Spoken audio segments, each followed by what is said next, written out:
Bismillahirrahmanirrahim. Assalamualaikum, saya Dr. Umar. So, hari ini saya nak kongsikan sedikit tentang emas, specifically pasal public gold, lagi spesifik pasal GAP, Gold Accumulation Program ataupun GAP. Okay, so GAP ni dia sesuai untuk mereka yang bermodal rendah, RM1,000 dan ke bawah, meaning that anda boleh letak duit dalam akaun GAP. Lepas tu, bila duit letak dalam tu, dia akan terus ikut harga emas. Contohnya, harga emas 1 gram hari ni bernilai RM583. Let's say lah anda beli 1 gram emas hari ni, lepas tu 10 tahun akan datang tak beli dah. 10 tahun akan datang, anda cek semula dalam akaun GAP, masih emas punya gram tu masih lagi 1 gram.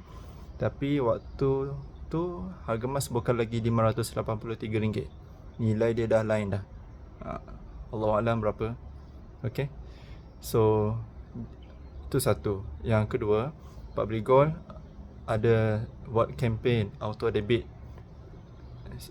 lucky draw setiap bulan. Siapa yang set auto debit RM200 minimum setiap bulan, Public Gold akan melakukan cabutan bertuah yang hadiah pertamanya bernilai 10 gram emas. Hadiah kedua 5 gram, hadiah ketiga saya tak ingat.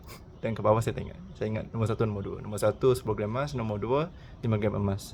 Setiap bulan ada cabutan bertuah untuk mereka yang set auto debit minimum RM200 sebulan. So, mulalah simpan emas sekarang, follow saya untuk saya boleh share link. Alright, Assalamualaikum.